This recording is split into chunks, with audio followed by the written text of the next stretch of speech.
A sloth, a donkey, and a curious human. Send a prompt and see what they're doing. One hits record with a question on his mind. Two brothers pick it up, see what they find. Corn takes his time, Herman's got the facts. Back and forth, they never hold back. My weird prompts, come on in, that's where we begin. My weird prompts, glad you're here.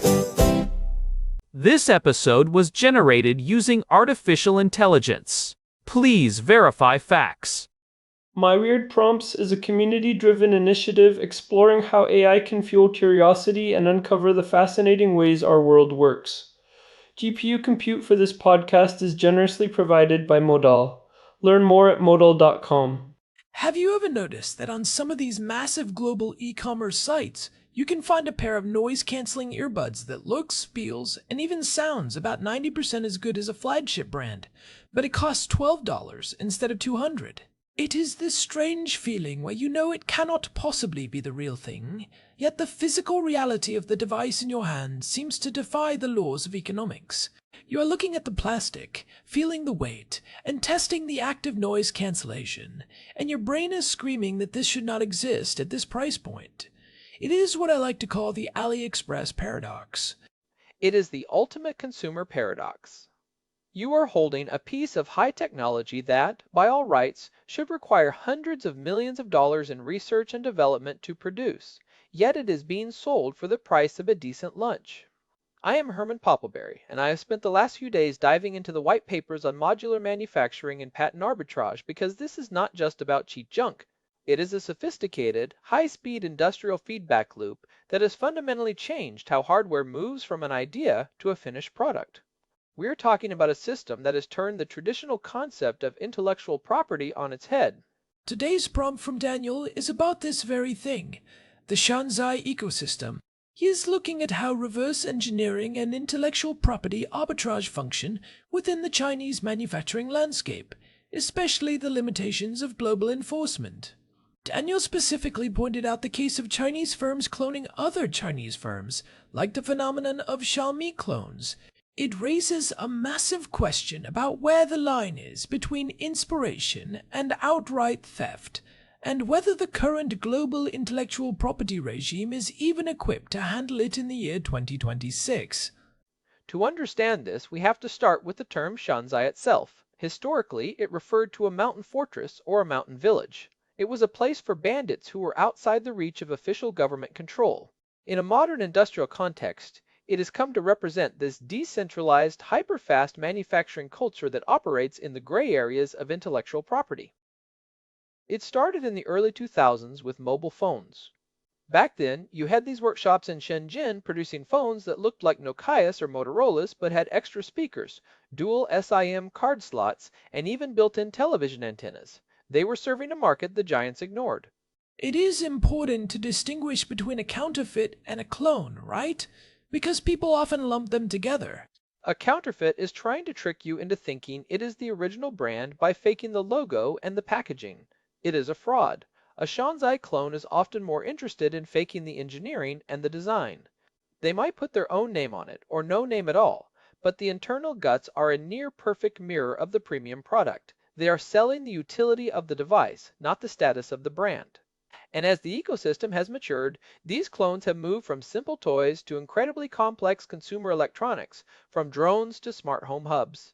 So it is less about identity theft and more about engineering theft. But is it even theft in their eyes?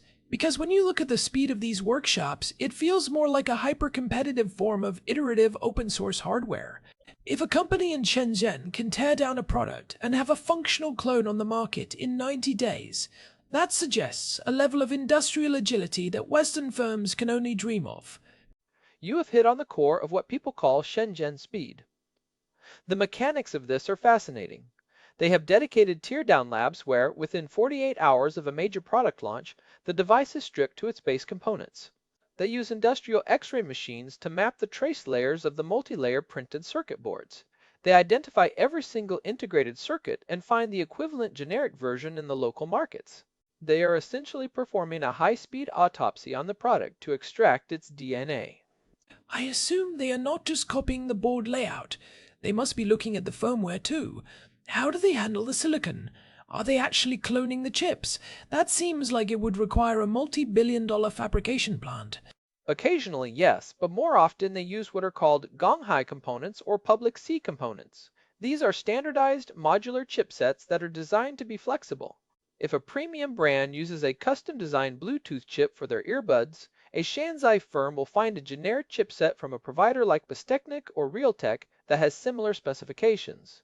They then write a shim layer of software that makes the generic chip behave like the premium one. This modularity allows for a Lego-style assembly. They are not inventing from scratch. They are rearranging existing, highly optimized blocks to mimic a high-end result. It is a form of industrial collage. It sounds like a massive game of industrial musical chairs. But Daniel mentioned something really interesting about the internal market. We often frame this as an East versus West issue, where Chinese firms are copying American or European designs. But now we are seeing the Xiaomi clone phenomenon.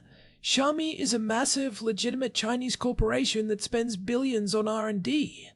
Why is the Shanzhai ecosystem eating its own? Because in that ecosystem, there is no such thing as a protected status. If a product is successful in the Chinese market, it becomes a target. Xiaomi is actually a perfect case study because they built their brand on high quality at low margins. They are already the value proposition. But for a Shanzhai workshop, even Xiaomi's margins are too high. They look at a Xiaomi smart sensor and realize they can use the exact same Zigbee communication protocols, but strip out the expensive plastic housing and the cloud lock software. They create a product that is functionally identical for the local enthusiast who does not want to be tied to the Xiaomi ecosystem. So it is a race to the bottom, but also a race to the most open version of the hardware. It makes me wonder how seriously intellectual property is actually taken within China. If Xiaomi cannot even stop people from cloning their own products in their own backyard, what hope does a company in California or London have? This is where we get into the legal mechanics and specifically the first to file trap. This is one of the most significant hurdles for any brand. In many Western jurisdictions, we have a philosophy that leans toward the first person to invent or use a trademark. In China, the system is strictly first to file. If you are a startup in Seattle and you invent a revolutionary new kitchen gadget, a Shanzhai scout might see your Kickstarter campaign, realize you have not registered your trademark or patent in China yet, and file for it themselves. Wait, so they can actually register my own invention before I do, and then legally prevent me from manufacturing it in China? Not only can they prevent you from manufacturing it, they can sue you for trademark infringement if you try to sell your own product under its own name within China. It is a form of intellectual property hijacking. They hold the IP hostage. Many companies end up having to pay a settlement to these squatters just to get the right to use their own brand name in the factories that are making their products. It is a brutal realization for many entrepreneurs. They think they are protecting their invention with a US patent, but in the world of global manufacturing, that is often just a piece of paper. It feels like the legal system is being used as a weapon in the manufacturing war. If you do not have the foresight to spend tens of thousands of dollars on defensive patenting in a country you might not even be selling in yet, you are essentially leaving your front door unlocked. It is exactly that. And even if you do have the patents, enforcement is a nightmare. The supply chain is fragmented across thousands of small, anonymous workshops.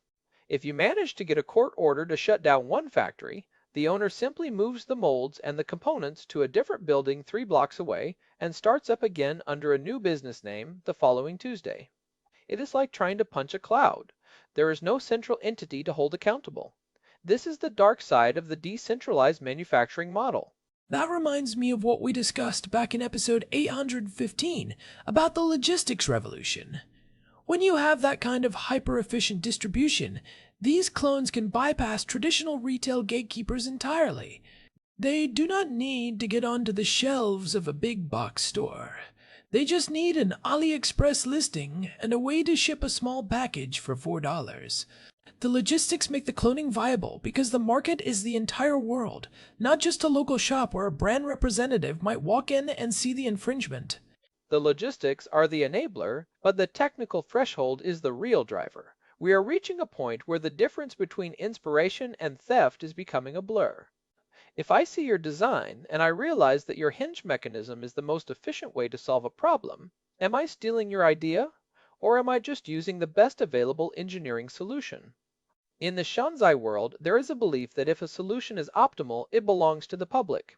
It is a very different cultural approach to innovation. They see the Western obsession with IP as a way to stifle progress and maintain high prices. But that approach completely ignores the cost of the initial discovery. If it took the original company 5 years and $50 million to find that optimal hinge, and the Shanzhai firm copies it in 5 days for $500, the incentive to do the original research starts to evaporate. Why be the pioneer when the pioneers are the ones who get all the arrows in their backs? That is the big risk for global innovation. If everything is a remix and everything is cloned instantly, the return on investment for hardware R&D drops significantly. This is why we are seeing a massive shift in how companies protect themselves. They are moving away from hardware-centric value and toward software as a service lock-in. They realize that the physical object is no longer a safe place to store value. You mean like how a printer is cheap but the ink is expensive, except now it is the software ecosystem. Precisely. If you buy a premium smart home hub, the hardware might be cloned, but the clone cannot access the secure cloud servers, the encrypted firmware updates, or the integrated app ecosystem. The hardware becomes a commodity, but the service is the moat. This connects back to what we talked about in episode 1318 regarding the analog hole. Even if you have the best digital encryption, the physical hardware is often the leak. In the Shanzhai world, they find the analog hole in the business model. They realize that if they can provide the hardware without the service, there is a huge market of people who just want the tool and do not care about the brand's ecosystem. It is a fascinating tension. On one hand, you have the democratization of technology. People who could never afford a $200 device can now access the same utility for a fraction of the price. On the other hand, you have a system that seems to punish the very people who create the breakthroughs. I am curious about how this plays out for the consumer in the long run. Is there a hidden cost to these clones that we are not seeing? There is a massive hidden cost, and it usually comes down to security and longevity. A Shanzhai clone of a smart camera might look identical to the original, but the firmware is often a cobbled together mess of older, unpatched code. These devices are notorious for having hard-coded passwords or backdoors that make them easy targets for botnets. Because there is no brand reputation to protect, the manufacturer has zero incentive to provide security updates. Once the product is sold, their relationship with the consumer is over. You are essentially buying a digital ticking time bomb. So you are trading your data and your digital security for a lower price point. It is the classic trade-off, but most consumers probably do not realize they are making it. They just see a camera that looks like the one they saw in a tech blog for a quarter of the price. They do not see the lack of encryption or the fact that their video feed might be accessible to anyone with the right IP address. And it is not just security, it is physical safety. We have seen this with lithium-ion battery chargers and power supplies. A premium manufacturer spends a lot of money on high-quality capacitors and thermal management. A Shanzhai firm will look at a circuit and realize they can remove 3 safety components and the device will still technically work. It might work for 6 months, or it might catch fire. This is where the race to the bottom becomes dangerous. When you strip away the accountability of a brand, you also strip away the safety margins that keep our houses from burning down. It feels like we are in this weird transition period where the old rules of intellectual property are being bypassed by the sheer speed of modern manufacturing. If you are a company today, how do you even fight this? Is it even possible to prevent your hardware from being cloned? In the current landscape, the answer is probably no. If your product is successful and it is physically possible to take it apart, it will be cloned. The strategy for modern firms has to be twofold. First, you have to engage in what I call IP as a service. You have to treat defensive patenting and trademarking in China as a fundamental cost of doing business, just like paying for electricity or insurance. You have to squat on your own name before someone else does. You have to play the game by their rules if you want to manufacture there. And the second part. The second part is building a moat that cannot be X-rayed. That means moving the value into proprietary silicon, if you have the scale, or more likely into a deep software integration that provides ongoing value. If the hardware is just a gateway to a service that people love, the clone is less of a threat because it cannot provide the service. You have to make the hardware the least interesting part of the product. It is a complete reversal of how we used to think about engineering. That is a bit depressing for the hardware nerds out there, though.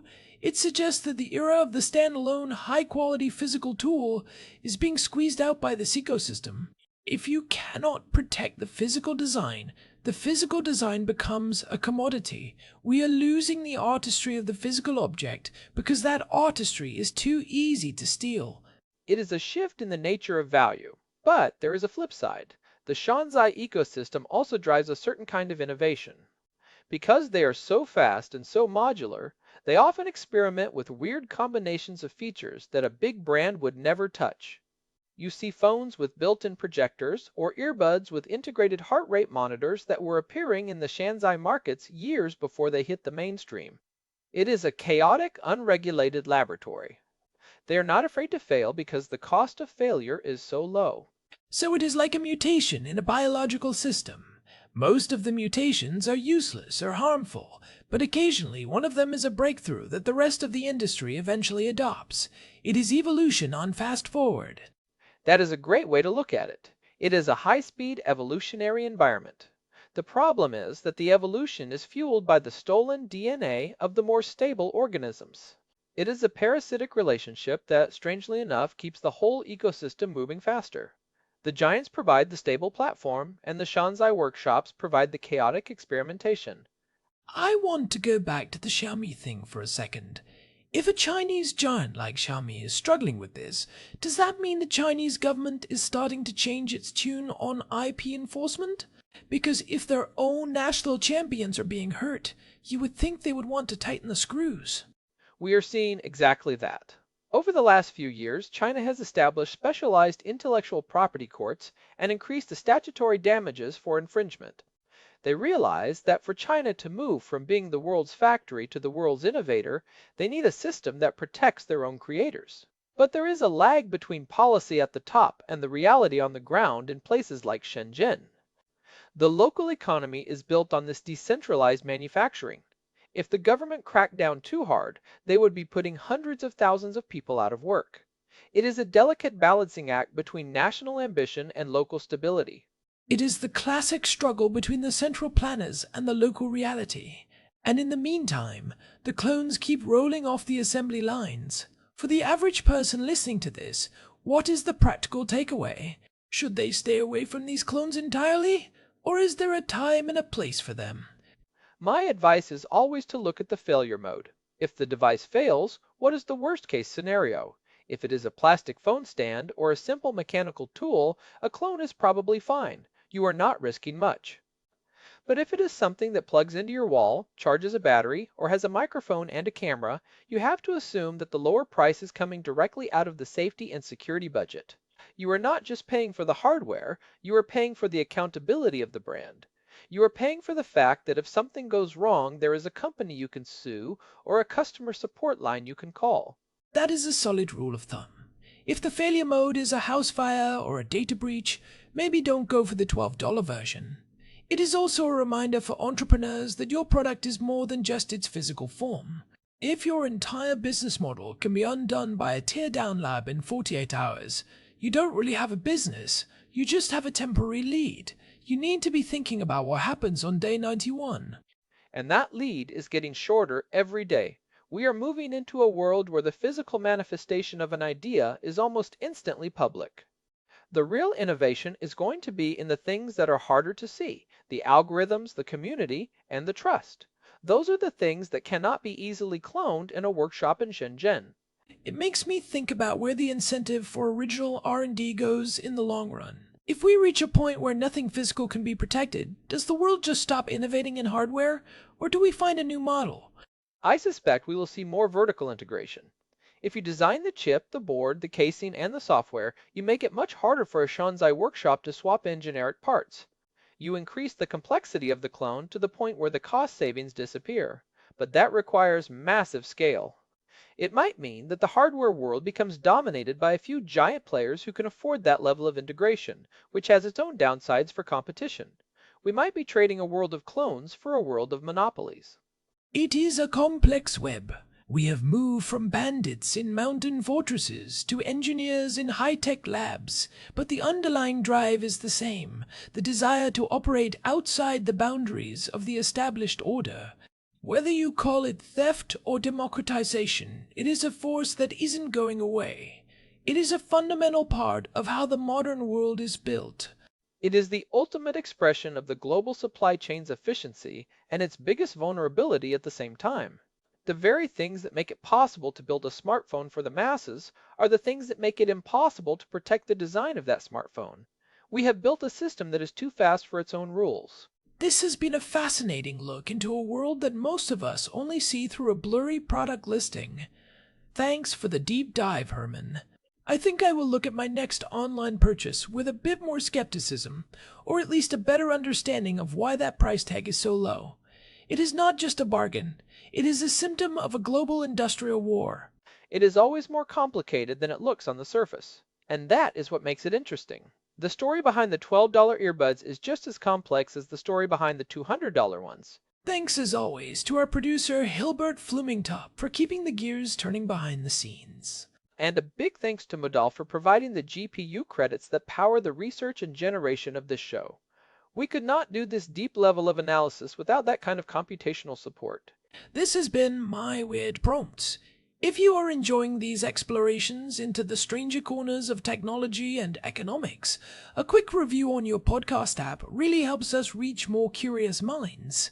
We are also on Spotify if you want to follow us there and get notified as soon as a new episode drops. We will be back soon with another prompt from Daniel. Until then, keep questioning the hardware in your hand. Goodbye. Goodbye. This episode was generated using Gemini Flash 3. Text-to-speech engine was Chatterbox. Thanks for listening to our show, My Weird Prompts, where our thoughts go from slow takes to facts on cue. We change and follow through. My Weird Prompts.